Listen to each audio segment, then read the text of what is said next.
illustrious seminar series by now. A great pleasure to be here. And just a heads up, when you asked me to do this, of course, I and probably many of the others online had been in Rome happily a few months ago.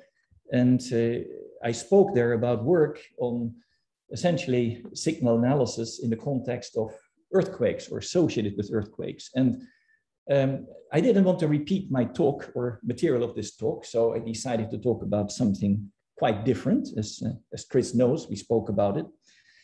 And the other thing is, in Rome, I got quite a lot of questions like, how you design architectures? So what leads you to particular ideas that architectures that perform in particular ways? And I thought I use this talk since a bit longer to give you a few ideas how you do these sort of things. And I do that in the context of waves. So I will talk about inverse problems with waves, with elastic waves, with passive sources that of course are associated with seismicity in the large sense. And I'll talk not just about inverse problems per se, but about inference, uncertainty quantification. And of course, this all in the context of deep learning. So I'll be a little bit further away from earthquake physics in the seminar, but it will be very close to the machine learning side of the seminar. Now, the way I put it up is I will have a few slides of some insight in the technical ideas that lead to an architecture, and then I immediately will describe how the architecture works and I give examples. So for those of you that really do not want to know about these details, just wait, it is all intertwined. I'll come back to examples and explicit results again and again. I should also say it's a collage of different works with different people that I listed here, all on my slide, mostly published. Some of it is still being written up as we speak. And so here is sort of the outline. So what is the framework that I choose in this talk? In technical terms, I look at waves that are generated by unknown sources, which can be passive for that reason, in the interior of a domain, piece of the Earth, which, well, we call a manifold.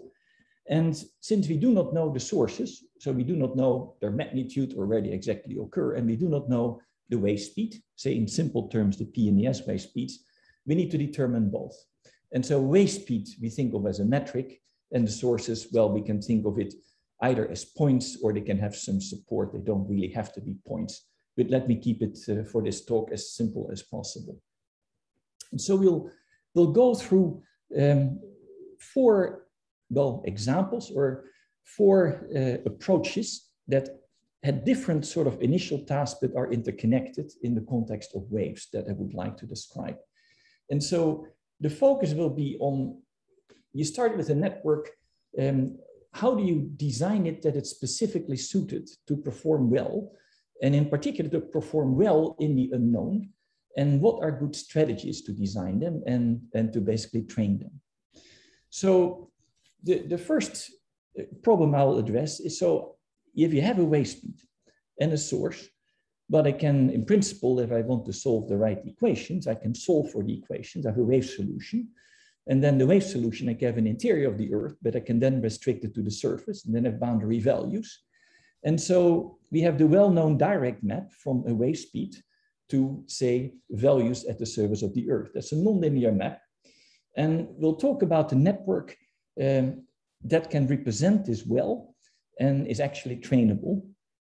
And once you have that, you can immediately do something about the inverse, about this nonlinear inverse on the range, so of allowable data given sources and wave speeds. And that leads us to a notion, well, the broad notion that I will not talk about is what we coined the paranet, but I'll talk about a specific subfamily that is the Fourier neural operator that I'll talk about in a bit. And so a common theme that is not only playing a role in this first example or first problem is what we often do in machine learning is we lift the problem that we're looking at, either the data or the object we're looking at, to high dimensions. But we do that in a very particular way. We can play with that, how to do that. and that is the notion of feature encoding. And so I will give you examples or sort of realizations of feature encoding in different contexts. And I'm not going to describe this in generality for you, but I'll just do it by example because the generality is I think, too technical and is not needed here. So this is very general, right? So here we go from a wave speed to a wave. And I'll describe to you how that works. But then you say, well, I could make it more specific. If I go to high frequency waves, then I know that the wavefronts are described by some sort of ray geometry. And that can be complicated, it can have caustics and so forth, but there is some geometry. So can we narrow down these operators that they actually sort of encode part of this geometry, learn that there's geometry at play?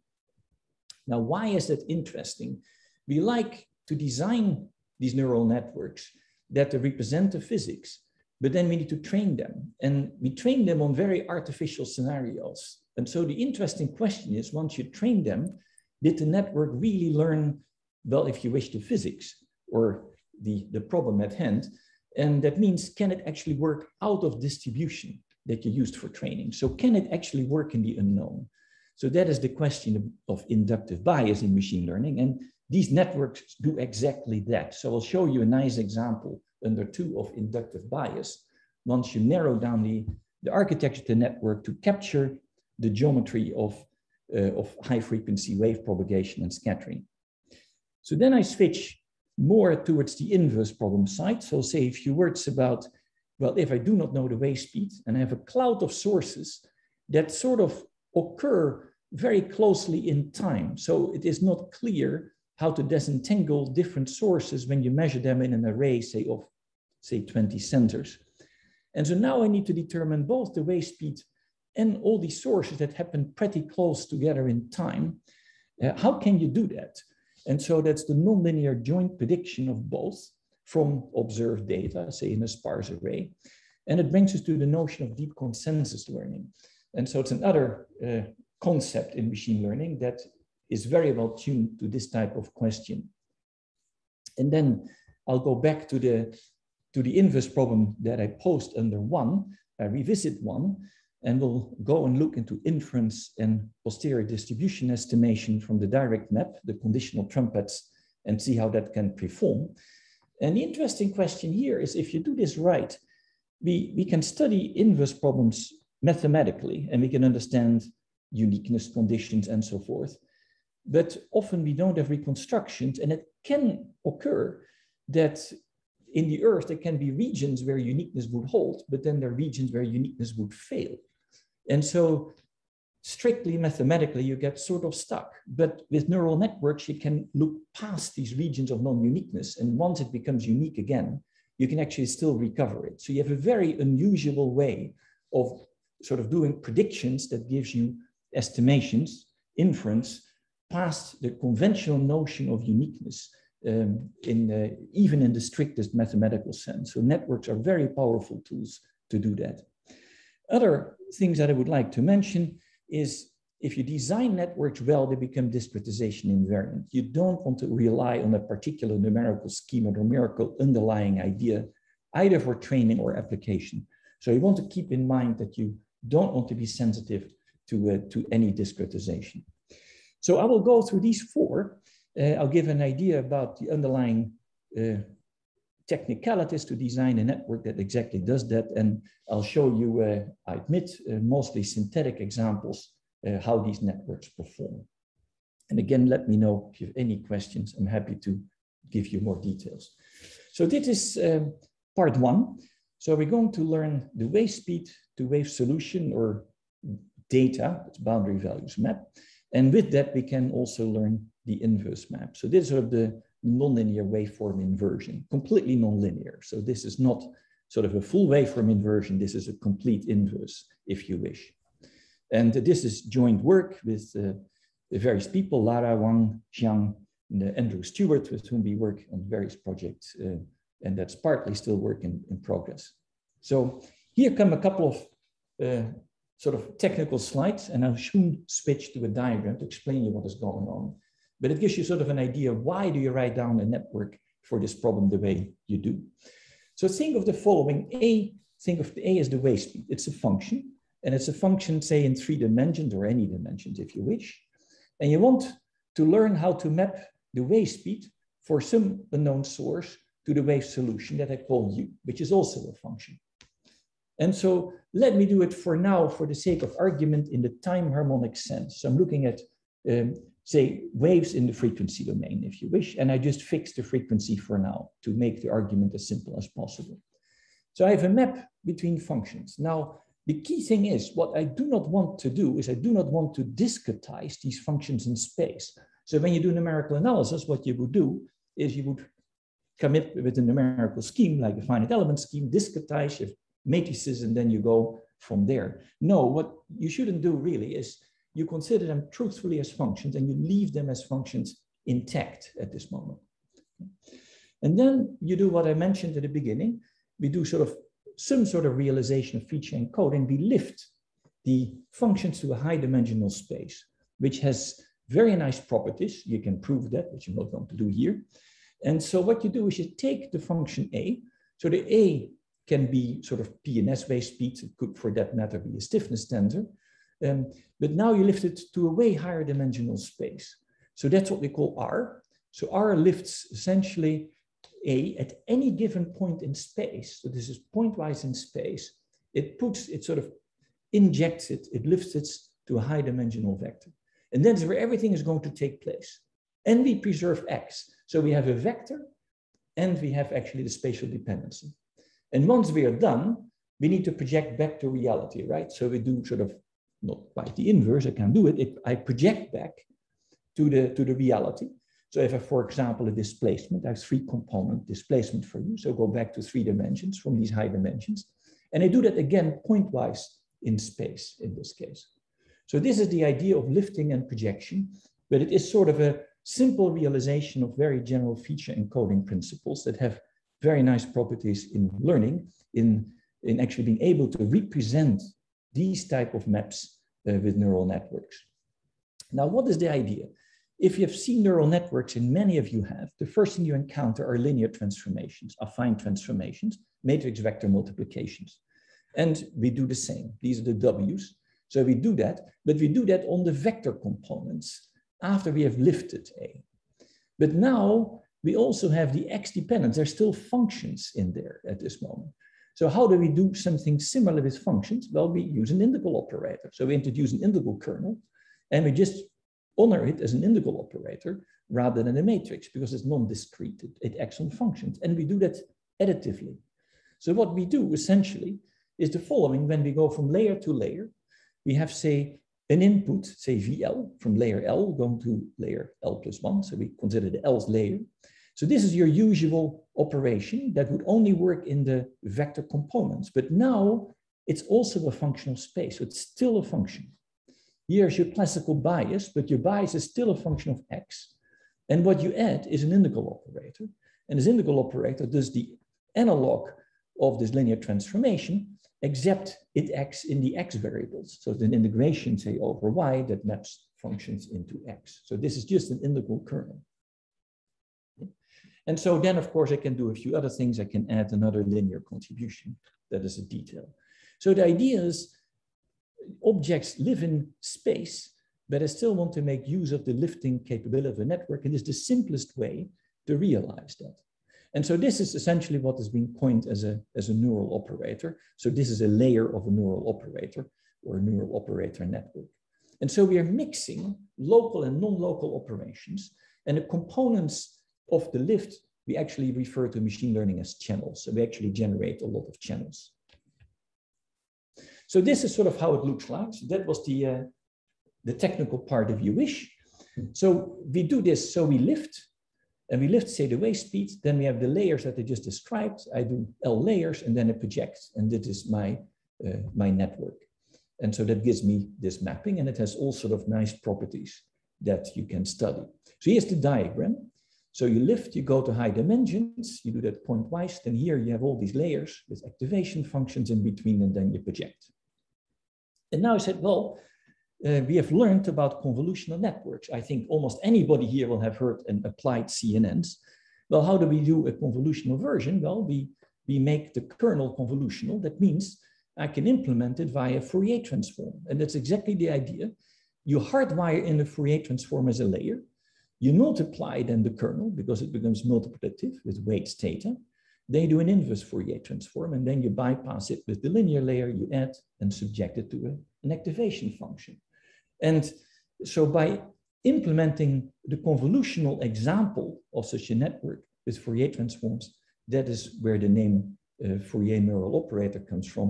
And that was introduced by Lee, Kovacsky, and others in 2021, this idea and this realization, I should say. And so here it's written out in a formula, but the diagram told it all. And so what we do is reparameterize the kernel by parameterizing the kernel as a multiplier in the Fourier domain, and it has a tensor structure. And so now you say, what do you do? Well, suppose you put this on a torus on periodic boundary conditions, then the Fourier transform becomes a Fourier series, you get modes. And so now I can control in each layer the number of modes that I consider. And that number of modes can change from layer to layer. So you can play a game with modes. Maarten, and so, yeah, go ahead. This is Ivan Vasconcelos. Hello. We haven't seen each other in a long time. No, good to hear. Yes, go ahead. Quick question for you here. So before, when you were talking about the fact that the integral operator that you added was functional, so you could leave it as an integral operator, you didn't have to discretize it. If right. You coded up convolutionally as a Fourier integral operator, as a Fourier operation, like you just described, at that point it becomes discrete, right? Yeah, that's right. So the discrete elements are, when you say they're discretization independent, is that the thing that is discrete that you have to choose here is the architecture of your network, how you break down these coefficients, which is a choice of the user, much like you make up any number of layers or specific features in a convolutional operator. Is that correct? Do I understand that correctly? That is exactly right. Yeah, you phrased it very accurately. Yes. So indeed, it is the architecture that sort of breaks it into a discrete representation, but it is independent of any numerical discretization that would underlie it. And so indeed, if you do this, if you apply this and say you train it on one resolution of a finite element method, the network would still work under a different resolution because this actually happens on the layer level and it doesn't happen on the discretization level of the original problem. So yeah, I think you articulated it exactly. What is the point? Yes. So there's probably a trade-off between how many layers you put and how you discretize it in some way. Yeah. Exactly. There is a trade-off, and even more so, you know, there are many details here that are under the rug.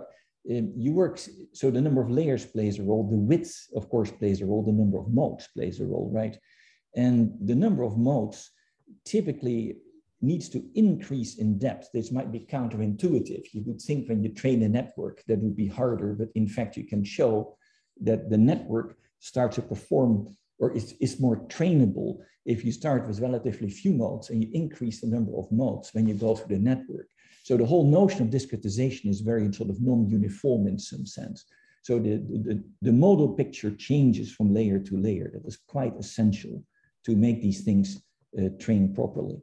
And yeah, so there are many interesting aspects. In fact, we are finishing a paper with Andrew Stewart and a few others from his group on all these aspects of convergence under all these different limits, like what is exactly happening here. And so with theoretical and empirical bounds on that. But yeah, so I didn't fully answer your question. There was many details, but you're right. You're exactly on the right track. That is the beauty of this. It's okay. I won't hold you up anymore. You can carry on. Thank you. Ask more otherwise after the talk. Yeah. All right. So I'll jump to examples. As I said, I'll switch always between ideas and examples. And so here you see an illustration of this network. So we train this network. We train it on time harmonic waves. So Helmholtz equation in this case. So what do? This is a domain of give or take 4 by 4 kilometers. I fix the frequency at 7 Hertz. And I train it on a Gaussian random field. And of course, I test it within distribution. So I still look at Gaussian random fields for testing. And so what you see here is an example of a test example. And you see that the wave speed varies by about a factor 2 from 1500 to 3000 kilometers per second. So it's a highly heterogeneous medium. And what you see here is how the network performs. So to give you an idea, you need to train on quite a lot of samples typically. So in this case, 20,000 samples, and we use 3,000 for testing, 100 epochs of training. Of course, I could continue and get a bit better results because you have an idea. And so what you see here on the left is a numerical simulation in the true model. And on the right, you see what the network predicts. And here, if I put sensors at the top of the surface, of course, in this case, the source is located here. You see in red, the network, and in blue, the actual numerical simulation. So it's not perfect at this point, but it is very, very close. And this is already a reasonably hard problem to actually do with a network. You can use much simpler architectures, by the way, and train networks like this if the medium is not as strongly heterogeneous as this. So you don't need the universality of this sort of architectures when you do much simpler models. You can get away with much simpler architectures. Let me mention that right away. So you see a nice example of trapping. And again, the network is doing pretty well. And so now you can say, well, let me really push it. Can the network really do it? And so we said, well, let us do something much harder. I'm going to do binary models. So I use a Gaussian random field, cut it halfway, and put in one part the maximum wave speed, in another part the minimum wave speed. So there's a factor to wave speed, 7 Hertz. And now I want to do the same thing. And so there's an immense amount of scattering going on in this framework. And so same thing, you need to train on more samples, but the network essentially does it. And so here you see the source. On the left, you see a numerical simulation in this particular test sample. And here you see what the network predicts. And here I show the data at the surface. Again, it's not perfect, but this is an extremely hard problem to do, to train a network for. And so here you see an example. I didn't want to show you all the best examples. This is one of the worst examples where you still capture, you see how complicated the wave field is. You still at the surface get a very decent wave field, but it is off at a few points. But it gives you an idea what the network can do. And so once you have this network, you can immediately train the inverse as well, but I'm not going to do that in view of the time. I come back to a more general framework of inference and uncertainty quantification rather than doing that here. But this gives you an idea of the power of these neural operator networks, what they can do, and indeed how you can use them in inverse problems if you're interested. So let me move on to part 2. There are 4 parts, let me remind you. And so I'm going to, let's look at high frequency waves. And so high frequency waves in media, well, that might have a few scatters, but not as dramatic as what I just showed you. And so they form wavefronts that might fold, might have cusps, but they form wavefronts. And so can we encode that in the network in a particular way? And so we're going to learn, well, wave-based propagation, scattering, imaging, and so forth. And this was joint work with Conor Cotard and Ivan Bogdanovic. Was a presentation at NeurIPS a little bit more than a year ago. And so what is the idea? Again, we're looking at feature encoding, but we're going to do it in a more sophisticated way, if you wish. So this is sort of the idea. What do we know? Suppose we have, say, 3 sources, as 1, as 2, as 3, that go off at different times. Then we can decompose the energy that the source generates into wave packets. And wave packets are sort of localized fat plane waves, if you wish, that have a precise mathematical meaning. And these wave packets essentially follow rays. They curve a little bit, spread a little bit, follow rays till they reach the surface where we have the recording surface. So here you see these wave packets propagate. Of course, they propagate in both directions, right? Up and down.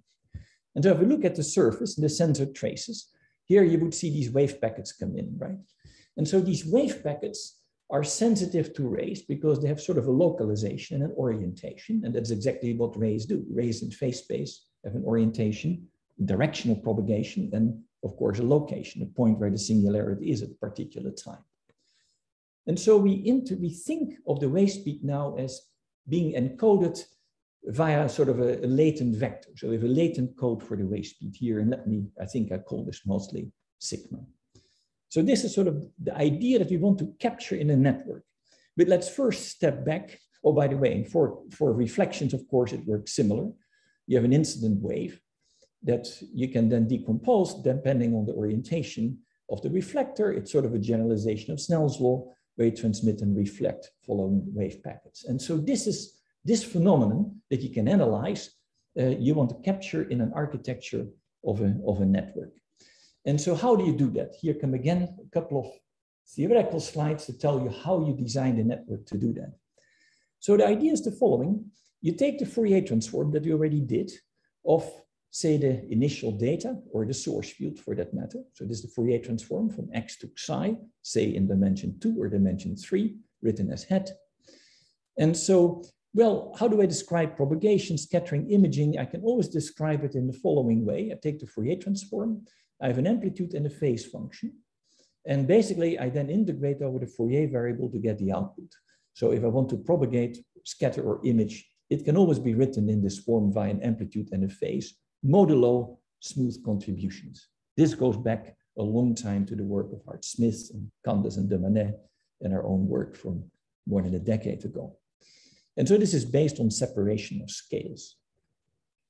So if you know that, then you say, well, what can I do? I can introduce filters. And so the filters I introduce are known as dyadic parabolic decomposition. You take the plane, the Fourier plane, let me do 2 dimensions. I split it up dyadically as if I were to do radial wavelets, but I don't. And then I subdivide the angles in a ratio that behaves like the square root. So the length versus the width goes at the square root. And I put bump functions on it so that these bump functions together sum up to 1. And so these form the filters chi-hat squared. They're in Fourier, designed in Fourier. Their amplitude spectra are designed. And so they depend on direction mu, and they depend on scale k. So the scale k is sort of the particular analysis that you have, in the direction mu labels the particular wedge in an analysis in which things would point, of course, going to very soon. And so what is the basic underlying idea? You take the phase and you do first a decomposition of the input with these filters. And once you restrict to one filter, you do a Taylor expansion in the phase in the transverse direction of this box. You can do that because the support, it is non-zero, only in a very narrow wedge. And so that's what you do here. So it's the first order Taylor expansion, and here's the second order term. And so how do you justify that? By filtering the input. So the filtering in Fourier is a multiplication with the filter in scale and direction. And that leads that the output to leading order, if you just write down the inverse in Fourier transform as an easy exercise, you see that you take the input that is filtered over this particular wedge, and you just do a coordinate transformation, it's diffeomorphism. That is related to the first derivative. Of course, that is just ray tracing in phase space, as you're probably familiar with. And a little bit deformation and spreading as well, but that is a detail. And so that means for each nu, we have a diffeomorphism that captures the geometry, right? But it's only geometry. Of course, there are waves and a lot more. Well, what you do with amplitude. So let me remind you, this was only the phase, but now what do I do with the amplitude that is over here in this general framework? Well, you can show that you can, once you have done this, and you're only supported on a wedge, that if I multiply it with amplitude, I can do a low rank separated representation. What does it mean? I can write it in a very small number of functions that are only a function of y, of space, and functions only a function of psi, the Fourier variable. So they're completely factorized, and I need only a very, very small number of them, provably. Then I say that's great. I substitute that. And so if I substitute all of that, what I get is I get endless summations. So I start with the input, the source or the wave field for imaging, Fourier transform, I filter over a box. Then I use this factor of the low rank separated representation, sum. Then I do the coordinate transformation, the diffeomorphism over here in Fourier, sum over the box. And then what I need to do is multiply with this factor here, and then sum over all the terms, and then I sum over all the input vectors, all the output wedges, if you wish. So essentially what I did is I decomposed the front end and the back end with these filters, and this is what I get. So this is a precise mathematical meaning, estimates, and so forth. But now comes the beauty. You have essentially a network.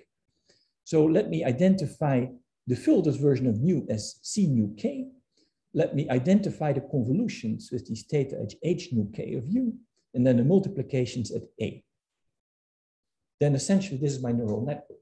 So what I do is I take the input, I apply these convolutional layers, these filters. These are my feature encoders, but they are now mixed. They are not separated anymore in space and vector components. They are now mixed through these particular filters. Then I do this low rank convolution. You can prove that the UNet is ideal for that. And then you do the multiplications, and then I apply my diffeomorphism, and then I sum. So this is my neural network, and here it is. So what I do is the following. I have my input, I apply these filters. So I don't take the Fourier transform, I apply these filters now. Then here's my UNet that does this low rank separated representation. So these are all these filters. This is the standard UNet downsampling and upsampling. There's a few tricks. And then I want to apply this diffeomorphism. Well, I'm going to do this via a routing network. So the idea is I introduce a latent code for the wave speed, and I'll do that more times to come. Then introduce convolutional layers to design a routing network. So here you see the warping that is due to the geometry of the rays. Once I have done the routing, then I do a bilinear interpolation, because it gives me that diffeomorphism subjected low-rank separated representation, and then I have a multiplication at the very end. And so this is now done, say, for a channel, which is a wave packet filter at this moment in particular. And so how do I train it? I take data, I apply a critique network, I apply optimal transport to compare, and then I train. So this is the key idea. So how does it work? So let me show you two examples. I first do an example of reverse time continuation. So I have artificial sources in the interior. They go off at a certain time. Then I observe the wave field and I want to learn how to time reverse it. And the second one is I would like to learn reflection imaging over here. And so in this case, I train the network with little line segments, completely artificially, look at the reflected waves from a particular source. In this case, the sources are interior. And so here, I show you an example. So on the left, I look in distribution. So I train on these weird boxes with edges and corners, and I test it. And so what do you expect? Well, the avionet, I call it avionet, performs well. The ground truth at the bottom, this is what the avionet does. But let me take a baseline for imaging, the UNet. It works pretty well too. And why? Well, it's because it's in distribution. We didn't really have to learn the operator, the physics. We just learned an abstract map. So let us now go out of distribution. So let's look at different shapes, triangulars and so forth. And as you see, the avionet still survives, but the baseline starts to fail. And so you can go further when you put in layers, exploding layers. The avionet still gets it primarily right, and the baseline networks lose it. And so that is essentially what you see as the notion of inductive bias. So the beauty is the architecture is specific in some sense that it captures the physics of waves, and hence it acts properly out of distribution.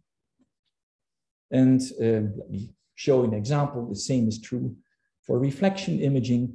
So here you see in distribution, here you see out distribution, ground truth, illumination corrected. So here you see, for example, a model with two faults running through, and the avionet captures that image properly, whereas the baseline, say, UNet, fails. You just see the remnants of the in-distribution elements in this.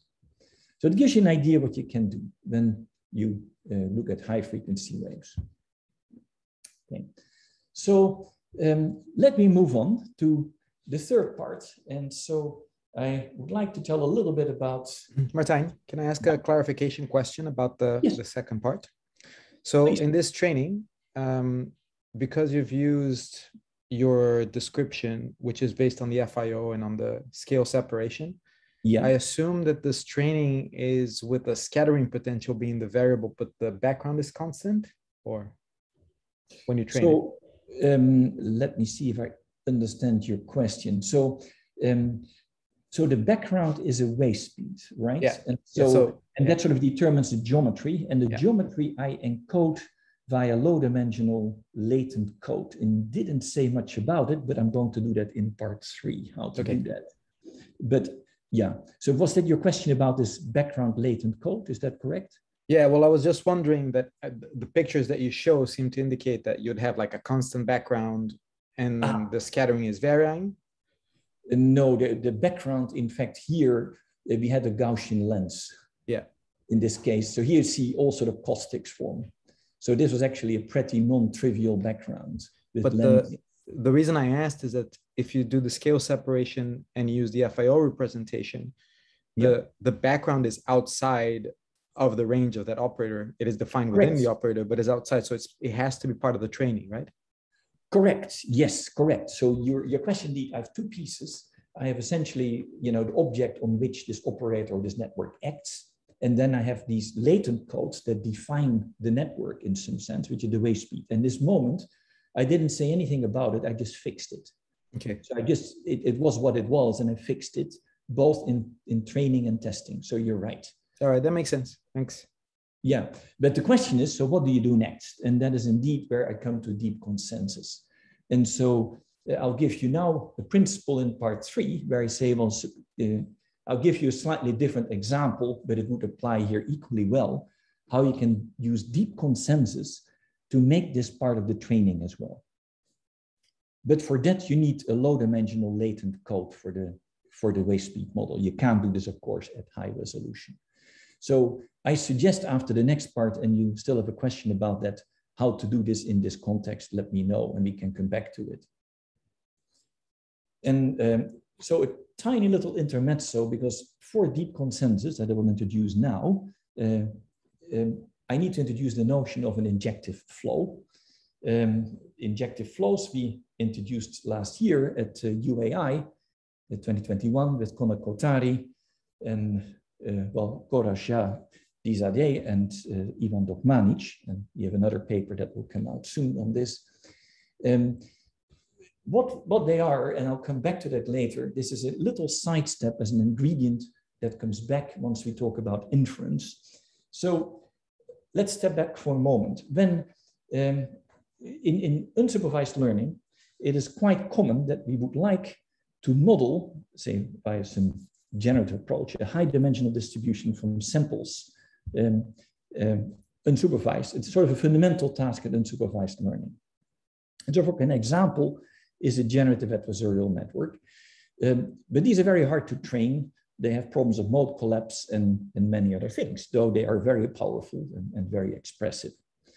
And so the ideas that have been playing around for the last few years is rather than using these generative adversarial networks, look into flows. And so the idea is if you have a distribution, like a probability distribution in very high dimensions, often it could be concentrated in a lower dimension by the very applications you're looking at. So could you do the following? Could you introduce what we call a bijective, layer-wise bijective network, which we call a bijective flow that has very particular features, that it is fast trainable.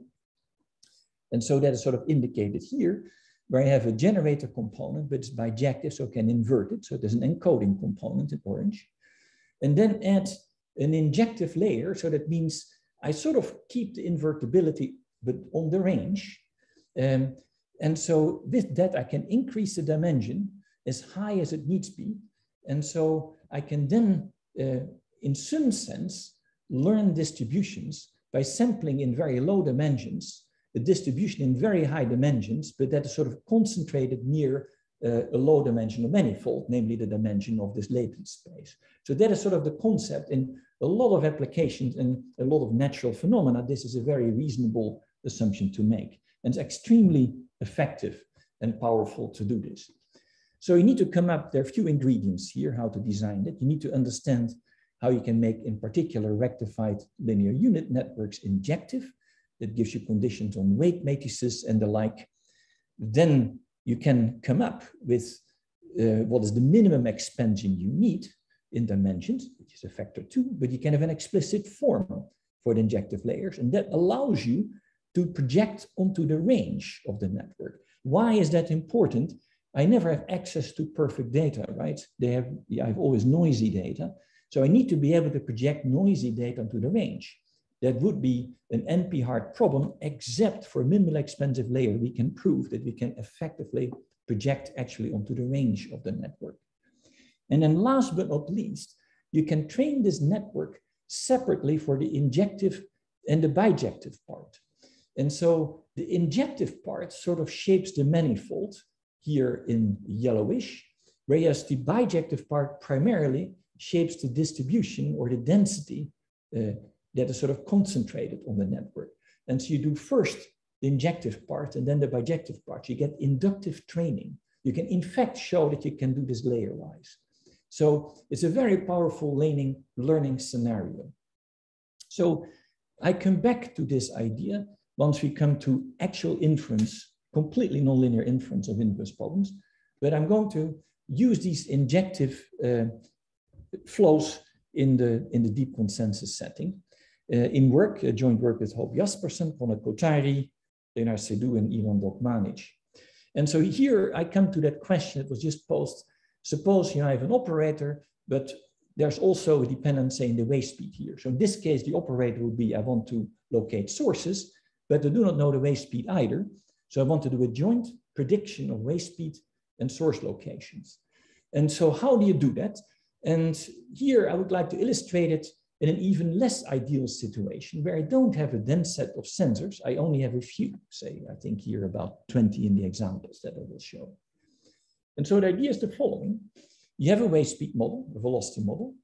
And so via these injective flows, I'm going to encode it. So reversely, I would generate them or encode them. So exactly how I described. So it gives me an encoded velocity model. Now I add the source location, and together they form a latent vector. So all of these together, sort of as a direct sum, as a concatenation, they form a latent vector. Then you can use another injective flow, by the way, by looking at this network. We named them musically trumpets. So we can pull this latent vector through a trumpet, and then we can generate the data. What are the data? These are travel times at sensors. So in this case, I think there are like 20 sensors here. And of course, the data are not the absolute travel times. You take the travel time differences. You form a graph for the travel time differences because we do not know the origin time of the events, right? But then we can also encode. And the encoding sort of in this case becomes really the inference question. So can we infer from these data the latent vectors? So this is sort of the setting. And so again, you can apply this to the previous problem in some way as well. So what is the rough idea? You have first, what you do is you train and design for synthetic velocity models an encoder that is the reverse of a trumpet. And here you get your latent vector. Then, well, I have multi-quake travel time differences. And so here the problem is that quakes can happen close together in time. So you need to disentangle them. How do you do that? You can work on a particular gravitation network to do that. That gives us disentangled travel times. But of course, you need to train this gravitation network. And then you subject it to a discriminator and an inference network. So discriminator will tell us the realness score, and the inference network will update or should learn how to predict the latent code that I was talking about over here, right? So our design, repeat here, the encoder comes from the trumpets with three-dimensional convolutions. The inference and generator network share weights, trumpets with one-dimensional convolution. The discriminator is just essentially the CNN. And then here we design a gravitation network. And this is the picture, how it works. And so I have here this random latent vector. I have a generator. And so this generator, of course, can just generate travel times that they can subject and feed through a discriminator and inference, as I just described.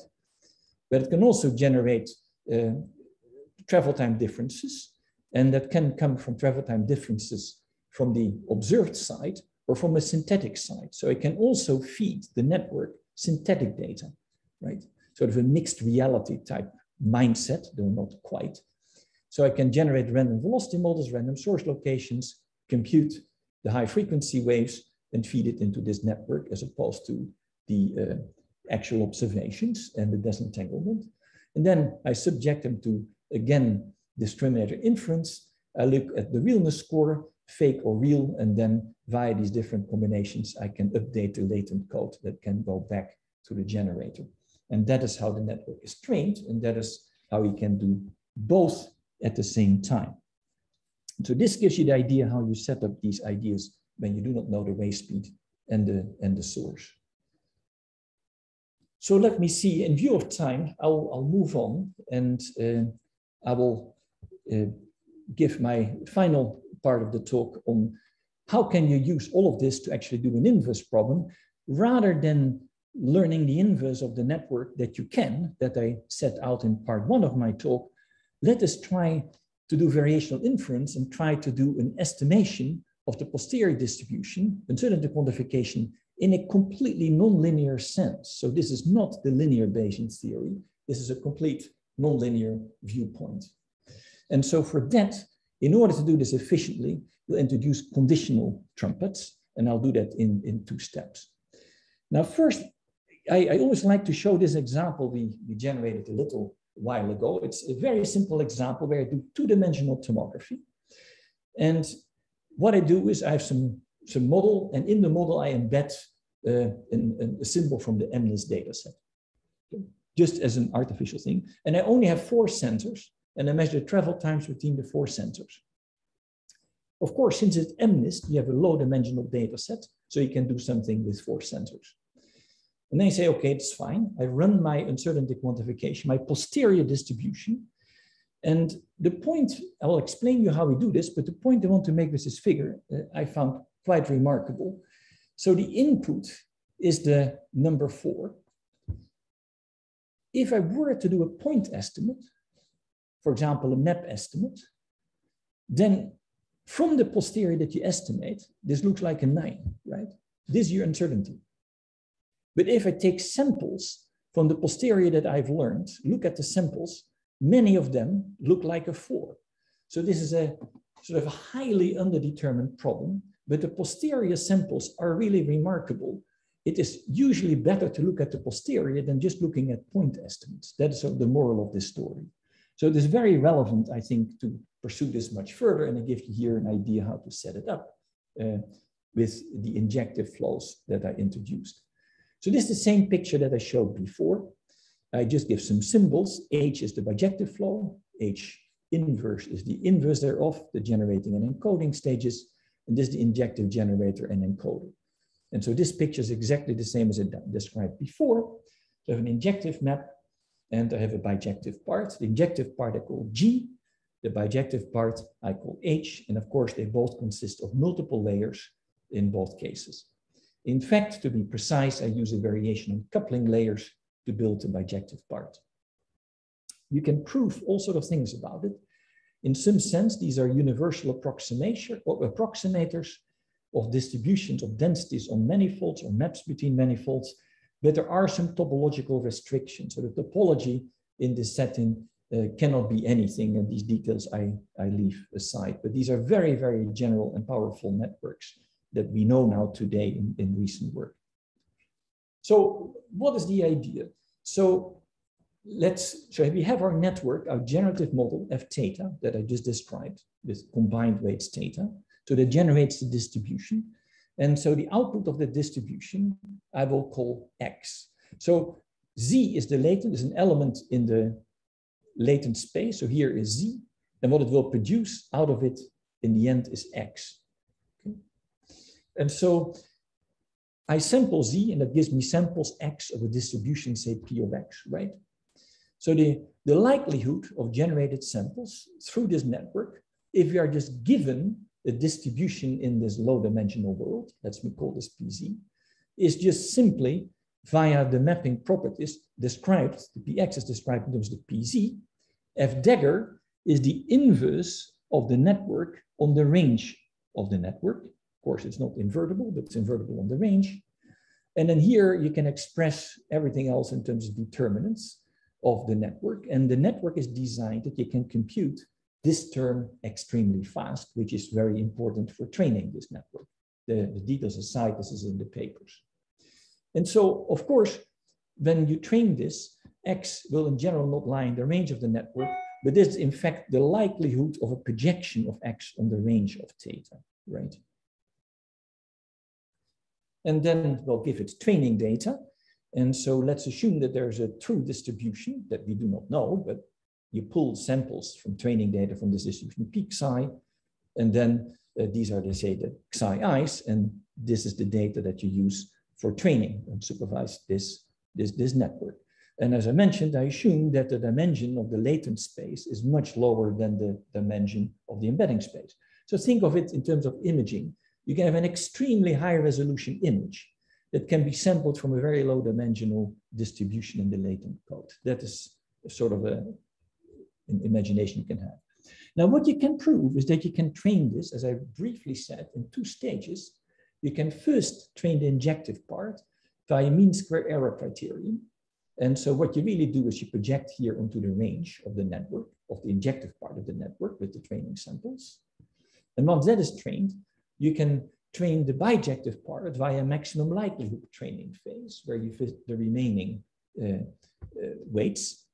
And indeed, if you read it carefully, what we do is you maximize, in this case, in the second step, the likelihood of the pre-images of training samples through G gamma that was already trained in the first step.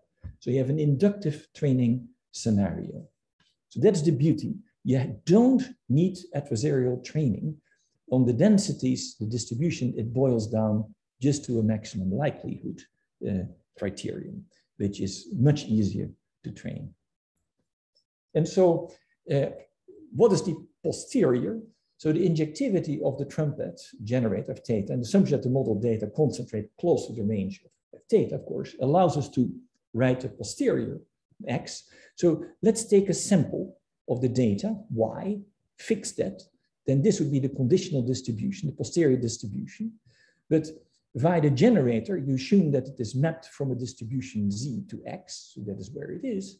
And so I can just write it as the distribution in low dimensions, from which I can sample in low dimensions very efficiently. And of course, this Jacobian determinant of this Jacobian as a correcting factor. So that is how you get handle of that. And again, you can do this completely non-linearly. So you only train on the low dimensional flow. Now, the idea of doing this variational estimation comes from a very nice paper of Sun and Baumann in 2020 that is here adopted to the injective framework. And so, of course, let me remind you what would be a map estimate in this case. Of course, a map estimate, maxima posteriori, you take the maximum of the, using Bayes' rule of the difference of these 2 log likelihoods. And of course, if I have an inverse problem of this form that you're probably very familiar with, that would just translate into the usual decomposition of the residual and what looks like a prior. But that's not what we're going to do. So before showing the final examples, I show you one improvement to the story, because this sounds all very interesting. We have all the details how to make this network mathematically and in reality, but I would have to retrain the network for each data sample separately, which of course would be an enormous amount of work. It would be extremely slow. And so for that, we make the network conditional.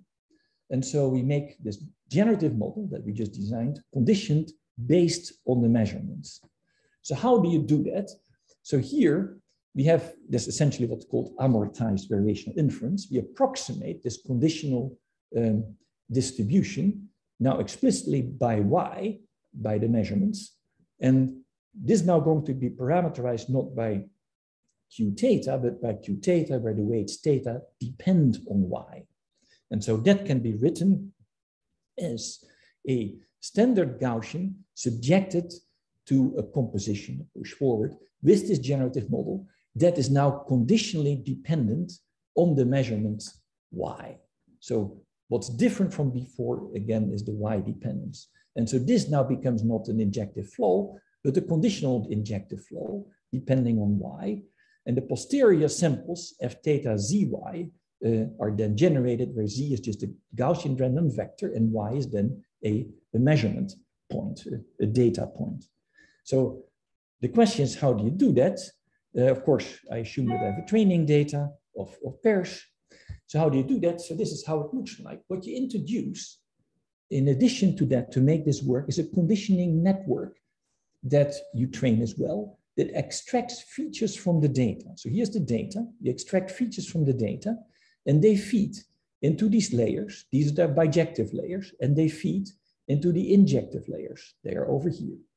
And you do this for all y, at least for all available training data y. And so this gives you now the conditional manifold. And here you see the conditional distributions, right? And so this is then done instead of affine coupling layers, sort of a modification of conditional affine coupling layers. Now my time is almost up. So this is how you come up with these concepts of designing these networks. And I show you an example of a complicated scattering problem. I go back to the Helmholtz equation. And what I show you here is I put a scattering object here in, again, a little square, and I do backscattering measurements here. So I only illuminate it from the top, and I look at backscattered waves of an object, of an obstacle that is complicated. And so normally from theory, you would expect that you can recover the convex hull of a particular body that is buried in there. And the question is, can you learn to recover it by looking at the posterior, and can you do better? And so here's a ground truth example. And here you see the MMSE of the trumpets, and here you see elements of the posterior, and here you see the uncertainty estimate. But here you see, for example, the competing networks that were designed over the last 2 years, for example, GLOW, how that performs. So these conditional trumpets, truly start to capture, the inference of this nonlinear inverse problem, where standard normalizing flows or variations thereof actually do not succeed for a whole variety of reasons that I don't have time to go into. And I thought I show you just a variety of examples how it performs. So here on the right, you see ground truth obstacles. Here you see what, with the trumpets, collision trumpets, the map estimate would be a point estimate. This is the MMSE, again, a point estimate.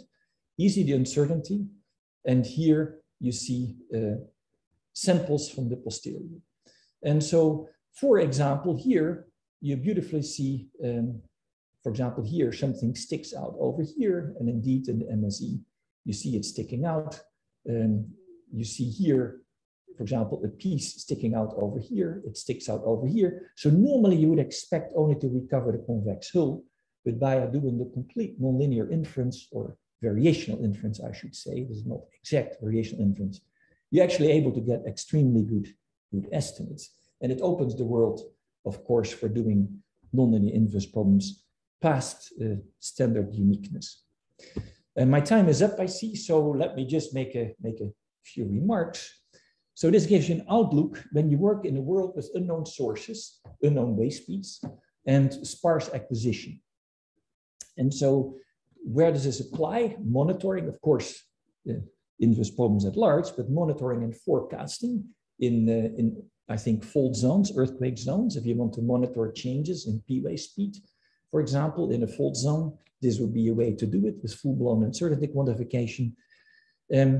What I showed you, what I promised, is show you a little bit of insight in how do you come up with neural network architectures, as I didn't do when I was in Rome and speaking about other subjects. Here you get an idea, how do you go about particular architectures, for what sort of reasons, and it gives you constraints, specificity and so forth, and how this relates to inductive bias.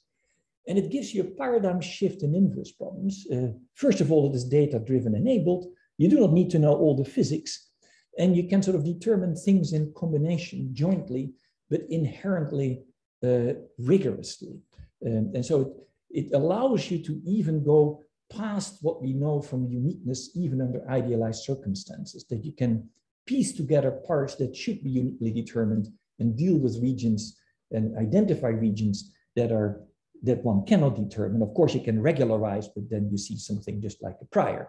So it gives you really a shift in how to do these inverse problems in very heterogeneous and complicated environments. I hope I convinced you of that. And we can actually do posterior distribution estimation, something that was posed a long time ago in the seismic community by Albert Tarantula and collaborators. This is now becoming a reality. We can actually do this, and it is revealing. And so I think I said enough. I'll be happy to take questions or discuss or give more details. Thank you for your attention. Okay, Maarten, that was wonderful. I'll ask everyone who's on to unmute themselves long enough to join us in a round of applause. Maarten,